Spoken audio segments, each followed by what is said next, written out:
So today we are going to study about layering. This is one of the steps for device fabrication.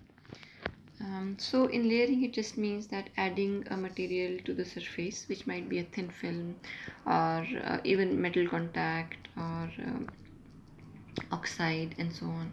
So adding a layer or thin film to a wafer surface, and when we add a material to a wafer surface, it can be done in two ways. Either it can be grown on the surface or deposited on the surface. So if the film is grown on the surface, then it will consume the underlying silicon wafer. So if suppose that we are making an oxide on silicon, then it will consume silicon and make SiO2. And oxidation or nitridation can be done. So oxidation can be done in two ways. Either it can be dry oxidation or wet oxidation. Dry oxidation means that silicon oxide will be formed in the presence of oxygen, while wet oxidation means that SiO2 will be formed in the presence of water vapor.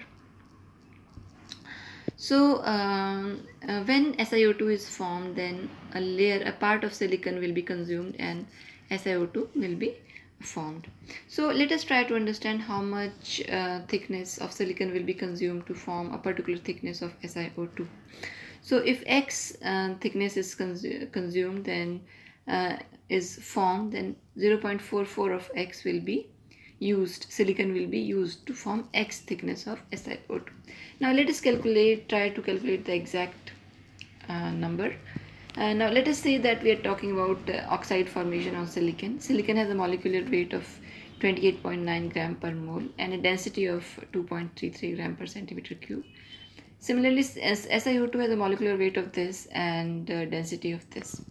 So let us say that we are considering thickness T of silicon that is being consumed.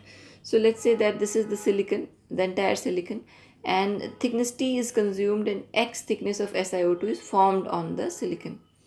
So and also the surface area of this wafer will be A. So it means that the volume that is formed of SiO2 will be AX and volume of silicon used will be T into A. So this will be using in the next step. So let us try to find out first of all what is the volume of 1 mole of silicon, which will be molecular weight upon density. Similarly, volume of 1 mole of SiO2 can also be found. We also know the volume, which is area into thickness. So we equate it to that, and what we found from there is that T upon X is 0.44. It means that if X is 100, then T will be 44 nanometers. It means that 44 nanometers of silicon will be consumed to make 100 nanometers of silicon dioxide. Now the second type of film that are formed are deposited films. So in deposited films, a material is deposited on the surface of silicon, and silicon will not be consumed in this case. So it can take place by chemical vapor deposition, thermal evaporation, sputtering, molecular beam epitaxy, atomic layer deposition, and so on. So we will be discussing a few of these techniques.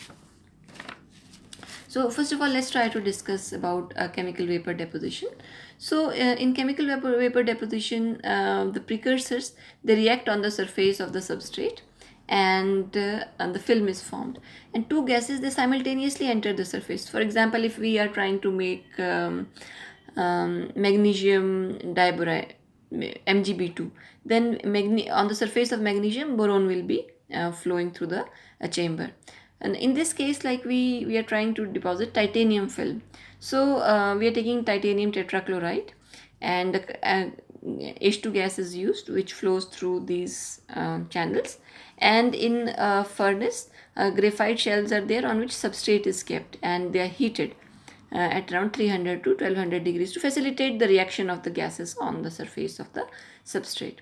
So titanium tetrachloride plus hydrogen will lead to, when heated, because of the heated graphite shells on which substrate is kept, it will give you titanium film, plus the byproduct will be HCl, which will be in vapor form. But it cannot be taken out of the chamber, and it requires treatment before disposal. So in this case, both the gases can be in the chamber at the same time. So it is used to form many kinds of crystalline amorphous and epitaxial films, a very well known process and very elaborately used in device fabrication. So if in order to just summarize this process, it can be summarized in these few steps. So first of all, the reactants, they are transported to the surface. They diffuse to the wafer surface, adsorb on the surface, and then chemically decompose, surface migrate, and then desorption will take place of the product and transport of the product through boundary away from the deposition region. Another example which we can discuss here is silicon tetrachloride plus hydrogen in order to form silicon carbide, in order to form silicon layer. So I think this should be solid. This is wrong. Okay. So in order to form silicon layer over whatever substrate. So similarly, atomic layer deposition is another process by which very precise and uniform films can be grown. Here layer by layer growth takes place, and the two precursor gases, they will never be together at the same time in the chamber. One gas at a time will flow through the chamber, and deposition of one kind of a layer will take place. So it is a very precise growth because one atomic layer at a time takes place. So the growth rate is very small as compared to CVD, and because it can be controlled to the precision of an atomic layer, so it is very precise atomic growth possible in this case. Yeah. So let us say that the first gas layer passes through, gas passes through the chamber. So the first layer is deposited, and the second gas. Then when the first layer is deposited, you remove all the gas which is required for the first layer, and then for the second layer, another gas is passed, and then they react with each other and form the required film. So it is a very precise and atomically controlled process. So it can be used to form gate oxides in transistors. So it can also be used to form capacitors or dielectric plates, dielectric between the plates of the capacitors, and it can also be used to form transition metal nitrides to deposit metal films in microelectronics. Okay. Another kind of technique which I'll be discussing will be sputtering. So in sputtering, the ions, they are incident on the target, and they sputter the atoms of the target, and these atoms then fall on the substrate and they get deposited. So this is the summary of sputtering. So when these ions, they fall on the target, not only the atoms or molecules, they will be removed, many other things can take place.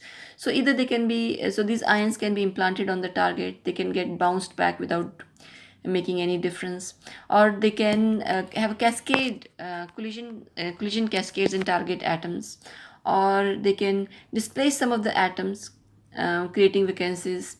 They can dissolve some adsorbates. They can create photons also. Okay, and they can also sputter out some target atoms or molecules. So this sputtering of target atoms and molecules will lead to a film deposition due to sputtering. So sputtering can actually take place in three ways. Either it can be DC sputtering, where the cathode and anode are conducting, or it can be RF sputtering, where insulating target is used. So a very high frequency potential is applied to the cathode and anode, and because of this high frequency, ionization of the gas will take place. While in DC sputtering, ionization will take place because of the potential difference between the cathode and the anode. While in magnetron sputtering, it can be DC sputtering or RF sputtering in the presence of the magnetic field, which will lead to more amount of electron will come in contact with more number of ions, and we'll discuss it later how and this is true. So the deposition is carried out in high vacuum. So usually all of these techniques are done in vacuum, like CVD, ALD. The first requirement is the vacuum. So it means that you remove all the gases from the atmosphere, from the chamber, and the water vapor is removed, so that no contamination of the film takes place. So in DC sputtering, you see that you have a target and a gas. Here, let's say we're talking about argon gas. It passes through the chamber and there's a vacuum pump, so that first of all the vacuum is created, and then the excess gas is also pumped out from the chamber. So when the gas is in between the cathode and the anode, because of the high potential difference, the gas will get ionized and a plasma will be created. And so these plasma will also have ions. So these ions then will hit the target and eject atoms or molecules from the target, and those atoms and molecules, they will travel towards the substrate and get deposited on the substrate. So this is the summary of deposition process.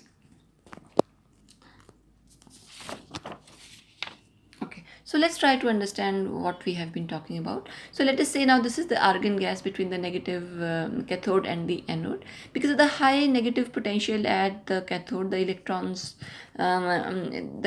will be on the surface of the cathode, which will actually facilitate the ionization of the ions, and therefore argon ions will be created, and they will travel towards the cathode and eject atoms from the cathode. Cathode is also called the target. So atoms will be ejected, and these atoms then will travel towards the substrate. So the argon ions will travel towards the cathode, and the atoms or the molecules of the target, they will travel towards the anode and get deposited on the substrate. So this is how deposition of film takes place by DC sputtering. So similarly, now let's talk about RF sputtering. If the target is insulating, then it is difficult to use DC sputtering. So an exceptionally high voltage would be required to create a discharge between the electrodes. So in order to avoid this exceptionally high voltage, high frequency voltage is used instead of high voltage. So because of the high frequency, so it means that again and again it will be minus plus plus minus, minus plus plus minus, and so on. So because of changing the polarity of the electrodes again and again, and the ionization of the gas will take place. And because of the ionization, again the argon ions will travel towards the cathode, the target, and the atoms will be ejected and they will get deposited on the substrate, forming the required film.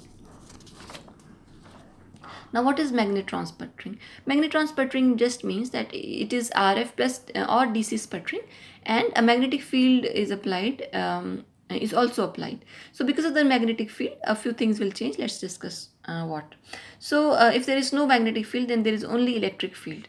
But let's say that if you are applying a magnetic field in this direction, electric field is already there because of the cathode is negative and the anode is a positive. Okay, so I think electric field is actually from positive to negative electrode. So this can be changed. The direction of electric field should be changed here. So the total force now acting will be the electric field and the magnetic field. So the electric force will be in this direction, while the electric field will be in the other direction. So if there is no, if suppose the electron is traveling parallel to the magnetic field, then because you know that the magnetic force is given by q v vector cross b vector, so it will be 0. So there will be no magnetic force acting. Therefore the electron will move only because of the electric field. So let me just correct it. Electric field will be in the opposite direction, while electric force will be in this direction.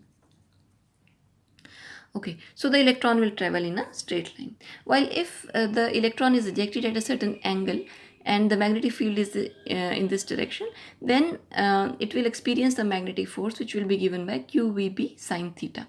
So because of it, the electron will traverse a helical path and ionize more atoms in the gas. So because of it, it is a better process of ionizing the ions. So more number of ions will be there, more number of atoms will be ejected, and better, so the efficiency of the process will be better. So because it is moving in a helical path, so it will have some centrifugal force, which will be given by mv square upon r, and v is actually v sine theta, so we replace v by v sine theta. So the radius of this helical path will be given by mv sine theta upon qb. So this is how magnetron sputtering will look like. So in the next topic will be about molecular beam epitaxy.